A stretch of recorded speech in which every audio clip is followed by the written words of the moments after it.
I think Bob and I like the same type of humor. We like the same type of jokes, and we can tell each other the same joke over and over again and still get a kick out of it. One of the punchlines that I really remember, I won't tell the joke, but it was about the guy with the coffee enema that was too sweet. You remember that one? No, I tell you, I've known Bob for a long time. I've worked with him for a long time, and I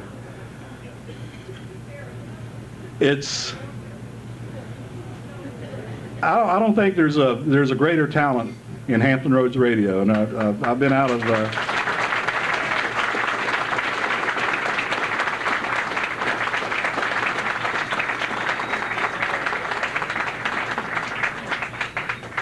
Bob can do it all, and really underneath that gruff exterior, there really is a heart of gold. I think most people know Bob would tell you he'll give you the shirt off his back, and he's just that type of guy. And I feel very privileged to have known him, and I wish him the best of luck. And I'm sure that he's going to pull through this little episode he's had and get back on his feet, and everything's going to be fine. And thank you all for listening to me.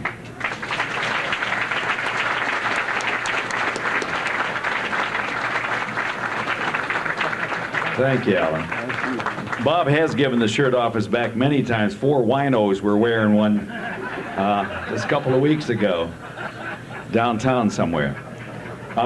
Here's another voice from out of the past at WGH. In fact, he's still with WGH. That has a few words to say about Bob. In fact, he was on the committee for our program tonight. Bill Walker. Bill, where are you? Come up here.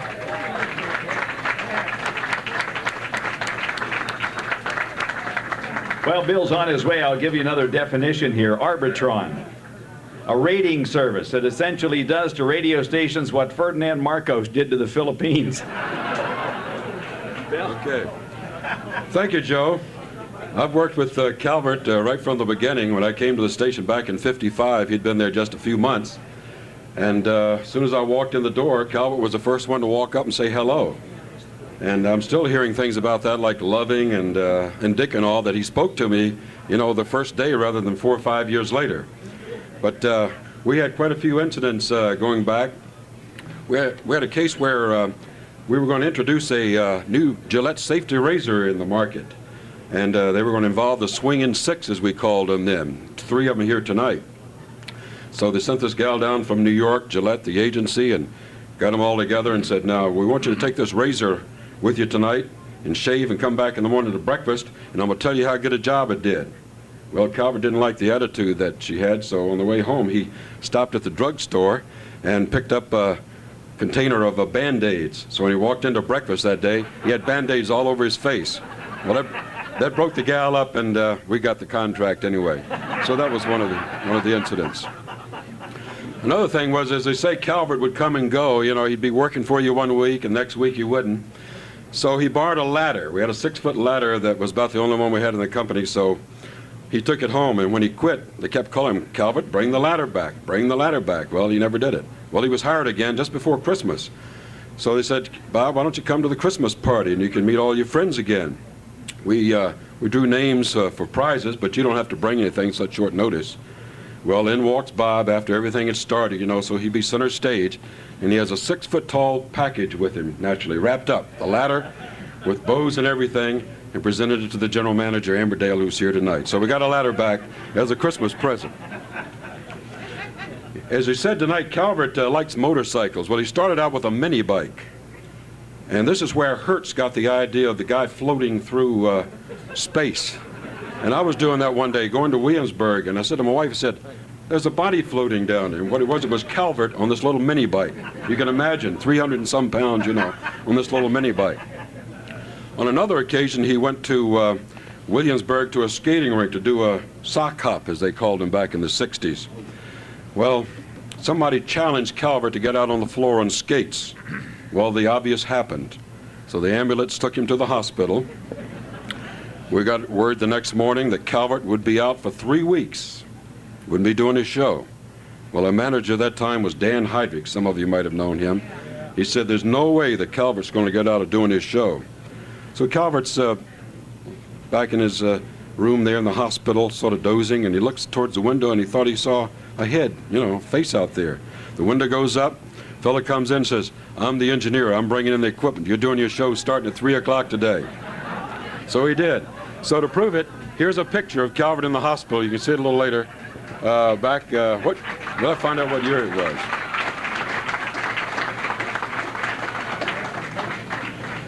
Another time, we were supposed to get a feed of a national boxing bout. And got the sales department all excited. Go out and get sponsors. Go out and get sponsors. Well, one of the salesmen, he went out and sold it the first day. Then the sales manager came back and said, "Sorry, we're not going to get the feed." Well, the guy, he didn't know what to do. I think it was the first contract he ever had. Calvert said, "I'll take care of that." So he went in and got some sound effects, the crowd, the bell sounding, and every round they were giving reports on the Associated Press. We carried the fight.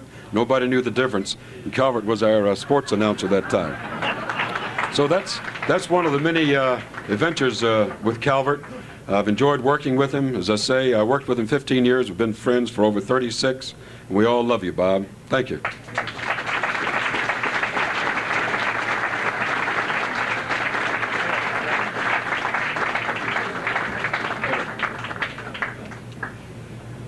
Well, believe it or not, these things actually happen, and all to one man. It's hard to imagine that. By the way, I'd like to acknowledge, too, that Tom Inman of Virginia Beach Medical is here tonight.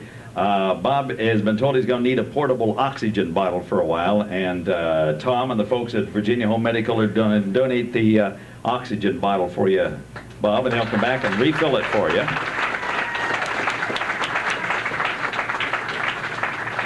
So you can breathe with ease. Here's another gentleman who worked with Bob in his second radio career when he moved to WFOG along the line, and I think he has some interesting stories to tell about Bob, too. Ron Jacobak. Ron, where are you?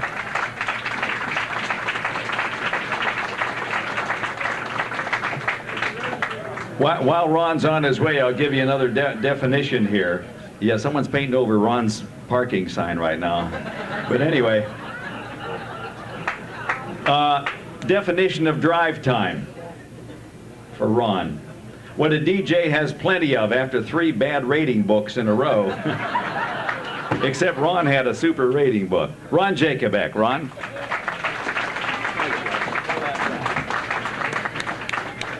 Thanks, Joe. I have known this rotund gentleman down here for about 15 years. And it was always kind of a kick because when I first came to work for WFOG, so you're working with one of the, Bob LaFerme, as a matter of fact, said you're working with one of the best in the business, learn from him. I tried.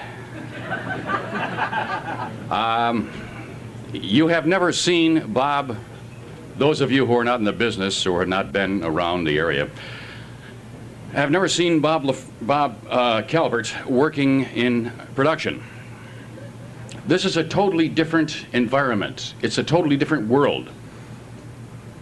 Case in point, you walk in the door. What are you doing here?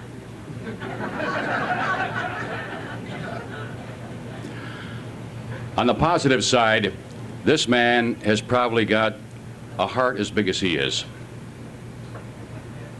About 10 years ago, we were going through a thing trying to find our grandson, who had been abducted. We finally found out where he was, and I had to fly down to Florida to pick him up. I got back to the station to do my shift. Bob was on the air from, 2 o'clock? 1 o'clock, something like that. And I was an afternoon drive. And I walked in, and Bob said, "You got him?" I said, "Yep." This man threw his arms around me, hugged me, which is an experience in itself. Reached in his pocket, handed me a $20 bill. He says, "Get the kid some shoes, Ron. Take care of him." That's Bob Calbert.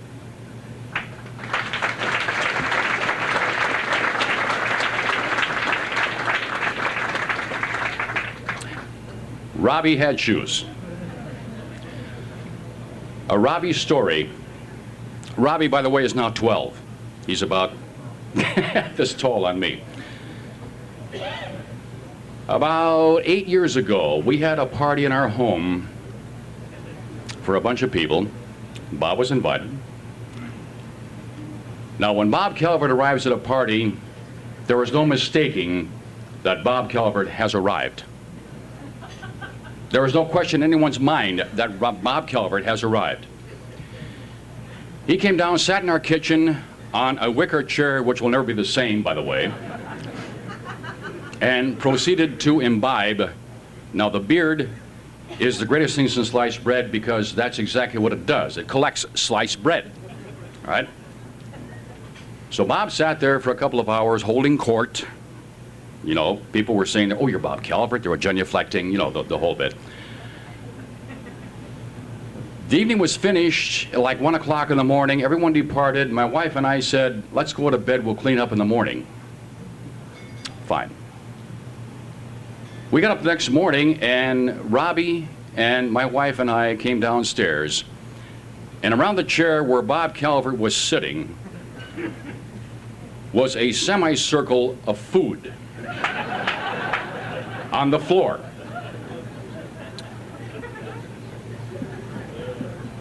Now, Robbie loves Bob Calbert dearly, because every time Bob came over to the house, he always brought Robbie a gift. Robbie came downstairs and looked at this food on the floor in a semicircle and said, oh, Grandpa, Uncle Bob Calbert was here. And indeed he was. We're supposed to be roasting this gentleman. There's a lot of stories I could tell you about Bob Calbert. Some of them are funny, some are not. The most important thing is, this gentleman, in my estimation, is one of the most knowledgeable. He can talk to you on any subject you can think of. We went through that at our home. One Thanksgiving, we were sitting around the table, and we had a lady who was with us, who was an opera singer in Vienna. Bob Calbert and she discussed opera the entire evening. Ignored us completely. That's no big thing. He was eating our food. Who cares? But the fact remains that this guy, in my estimation, and to a lot of us, is a very, very special man. Bob Calbert, we love you.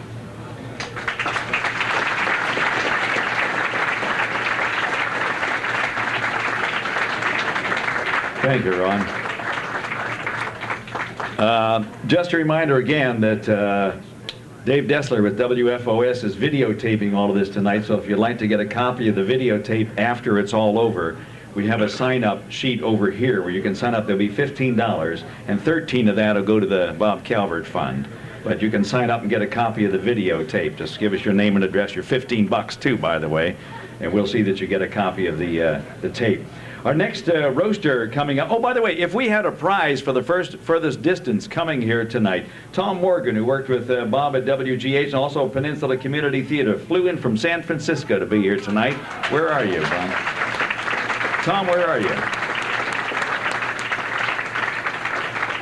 He's evidently not in the light circle. I can't see anything that far back, but he came from, here he is here, came from San Francisco to be with us tonight.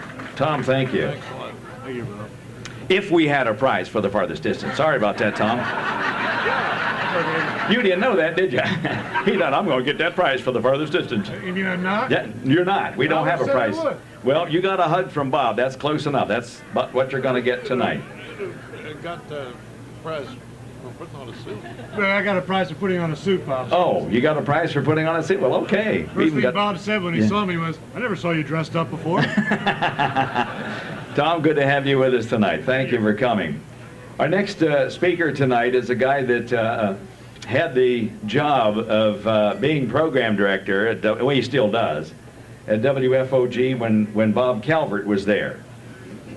Now, I first met this guy quite a few years ago when he worked for us, and since he got associated with Bob at WFOG, I noticed his right eye twitches and his hand shakes all the time. The program director from WFOG, Mike Russell. Mike, come on up. Have another definition while we're waiting for Mike to get here. Client. Someone who thinks a radio station can get his entire inventory mentioned in a 30-second commercial. It goes on. Account executive. Someone who promises client he can get their entire inventory mentioned in a 30-second commercial. Here's Mike Russell. Don't talk about my wife that way, Hopple. Good evening, Bob. I only work with Bob a couple of years. I guess I'm blessed in this room. I'm amazed. I'm hearing some comments. Alan earlier said that there's 1,000 years of radio experience in this room. Problem is 900 of those years are Calvert's. We heard from Lamb and Loving. Everybody who worked with Bob was the kid. Did you notice that? I was the kid. Lamb and Gene and everybody who worked with Bob, the neophytes. That's how he used to refer to me. There's the neophyte newsman. What do you want? Thought I'd read the news, Bob. Well, don't get in my way. Have a nice day. It's amazing the time that Bob would spend thinking of credible ways to introduce a newsman on the air. The compassion, the true love spirit that generated out of that stature. Now it's 12 o'clock. Here's Mike with the news. But first, oh, how I hated those words, but first. Oh, for God's sake. But first, Mike, tell me, what size shoe do you wear? This is before a newscast. 8.5, Bob. Why? It's kind of small for an adult male, don't you think?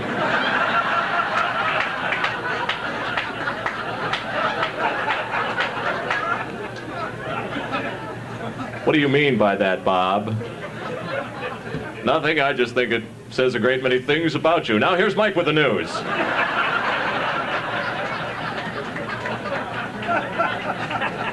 Now, who's going to listen to a newscast after that? Who's going to believe what I say?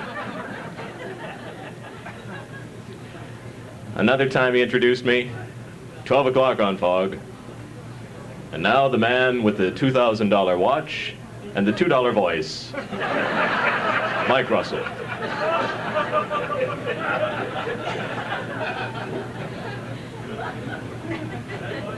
You would break into a cold sweat every time you dealt with him because you never knew where he was going to come from. You never knew what sort of creative energy he was going to focus on you. And Bob, we're here tonight and we talk about the words living legend. Those words are not conveyed lightly. Of course, nothing about you, Bob, is light, but it's true. Living legend is appropriate because all of us in this market aspire to try to tap the same kind of creativity and energy and love for the business that you have. And that's why, Bob, you will never be off the airways of Hampton Roads as long as we are here, because we aspire to the benchmark that you have set for all of us. God bless you, Bob Calbert. Thank you. For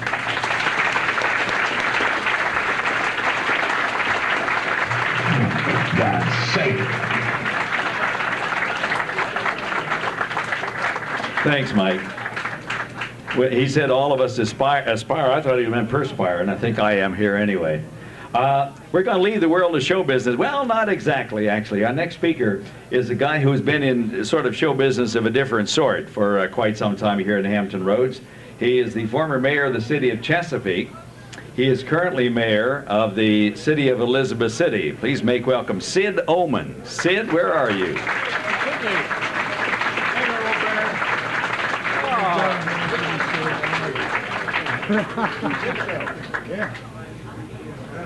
While Sid's on his way, here's another definition. News director. Mike, you listening? Someone who actually gets paid to read a newspaper on the air. How you doing, Joe? I just got here. I heard that we're having a meeting tonight, and I came up from Elizabeth City. Went to Eli's restaurant over in Newport News because I heard that Dan Heydrich was having a meeting. Bob, it's good to be with you tonight. I was a former sales manager at WGH, among 1,000 others. And I wanted to get in something real stable, so I got in politics. Bob Calbert was one. When I came aboard, we decided to start color radio at WGH. We had a hard time getting Mrs. Bottom to understand that soap operas were leaving. We got that thing worked out so that we were going to have a big celebration. Calvert here, we got these blazers. We got those as a trade deal. Those of you who are familiar with old WGH, we had a lot of trade deals. Carpet was trade deal. The whole building was trade deal. And I think before it was over, the sales manager was a trade deal. But what we did, we decided we were going to have a good time and we're going to have this big promotion. And somebody along the way over in Newport News found that there was a lady that had boxer dogs. She was going to let us have these beautiful boxer dogs. And there was a dog in every convertible. And we were going to go through Norfolk to Portsmouth in the tunnel. And we're going to have our own parade. We had color radio, 131. We just joined Blair's outfit. I'd just come back from New York with Dan Heydrich, knowing that everything about Blair was going to be fine. We got back, we did a trade deal immediately. We got new satellite cars. Okay, we're going through the tunnel, and one dog got mad at the other dog and jumped out of the car, and they kind of got hung up there a little bit. And what happened, Dan Heydrich was the captain of the whole thing, as Calvert knows. Calvert's trying to appease the dogs. Yeah, I didn't know he had any veterinarian experience like this, but he was doing pretty well. And the fellow said, the policeman said, "Who's in charge of this?" And Dan Heydrich looked and said, "Do you know who I am?" He says, "Yes, you're one who's violated the law." So we had a little problem. We got through that deal. And I want to say one thing, that as a sales manager, he's the fellow that watches the salesman sell. I realize one thing, that you can't do anything unless you got good production. And I'll tell you, this guy out here in front of me made a lot of money for a lot of stations because he was able to produce some great stuff. I remember Nikita Khrushchev. He came here to visit Eisenhower. We wanted a 52-week contract with Shoney's, and we were very feeble at that time.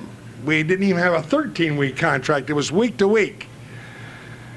And all of a sudden, among the many voices he has, he picked up Eisenhower's voice. He picked up Nikita Khrushchev. I can't imitate him, but ladies and gentlemen, we're watching Nikita Khrushchev's plane arriving here at Langley Air Force Base. I don't know how he got there from Washington, but anyhow, he wanted to get a little promotion to the peninsula. And we're going to get our microphone up as close as we can to hear what is said. Gets the microphone up real close. He said, I'm getting him closer now. Eisenhower, now the door is open. Khrushchev's coming out. Eisenhower is now approaching him, and he's whispering in his ear. Ike, I want to ask one question. I've been hearing about Shoney big boys. Where can I get one on the way to the White House? And you know something? My children enjoyed it because they were infants. They were starving. We had a 52-week contract, thanks to Bob Calbert. You know, you got a lot of people here. You got a lot of people, and I don't want to belabor it. I had a meeting and I worried about it. We did a tape by me.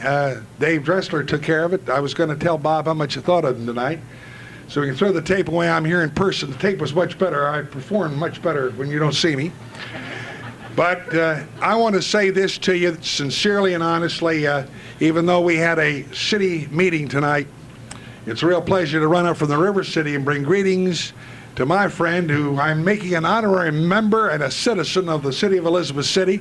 Can't do Chesapeake any longer. A lot's happened over there since I left. But anyhow, I'm so glad to be here. And I'll tell you, Bob, we're thinking very seriously about taking over the peninsula in Elizabeth City, but we haven't gotten to it yet. But anyhow, if it happens, we'll make you governor. Thank you.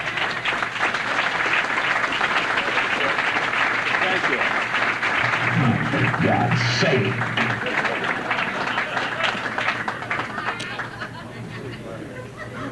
thinking. An Have a drink. official member of the city of Elizabeth City. I'll just warn you about that, Bob. I was made an official citizen of Okie, an Okie from Muskogee. I'm still getting tax bills from them now, so you'll probably be getting a tax bill in the mail real soon. Our next speaker is a guy who's associated with Bob through Studio Center. You heard some of Bob's unusual production techniques a little bit earlier, and here's a guy that works with Bob at Studio Center. Please make welcome Chris White. Chris?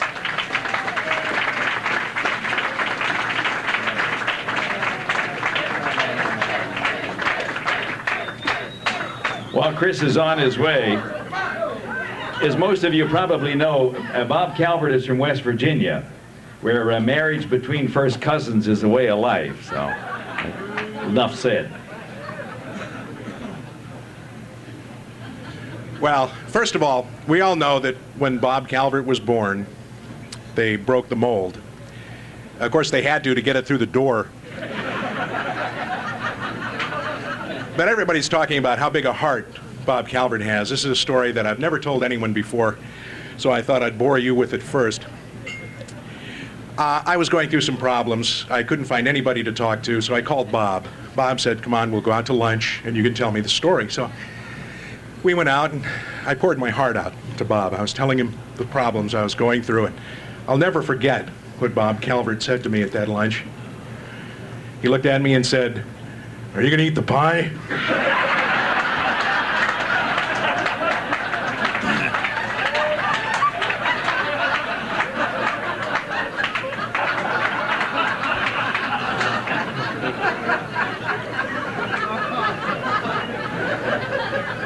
Also, I